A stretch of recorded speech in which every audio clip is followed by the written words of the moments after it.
शहरात सोमवार 15 डिसेंबर रोजी एक ऐतिहासिक क्षण साक्षीला येणार असून धर्मवीर छत्रपती संभाजी महाराजांच्या पूर्णाकृती पुतळ्याचे अनावरण महाराष्ट्राचे मुख्यमंत्री देवेंद्र फडणवीस यांच्या हस्ते होणार आहे।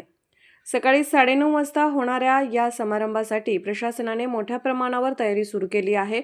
उद्घाटनाचा कार्यक्रम निर्विघ्न आणि भव्यदिव्य पार पडावा यासाठी जिल्हाधिकारी अमोल येडगे, आयुक्त तथा प्रशासक पल्लवी पाटील, प्रांताधिकारी दीपक शिंदे यांनी सोमवारी श्री शंभूतीर्थ परिसराची प्रत्यक्ष पाहणी केली। त्यांनी संपूर्ण परिसरातील कामांची माहिती घेत आवश्यक त्या सूचना संबंधित विभागांना दिल्या। पाहणी दरम्यान परिसरात मोठ्या संख्येने शिवभक्त आणि स्थानिक नागरिक उपस्थित होते। आगामी समारंभाबद्दल शहरात उत्साहाचे वातावरण पसरले असून संभाजी महाराजांच्या पुतळ्यामुळे इचलकरंजीच्या सांस्कृतिक आणि ऐतिहासिक वैभवात भर पडणार असल्याची भावना नागरिकांमध्ये व्यक्त होत आहे।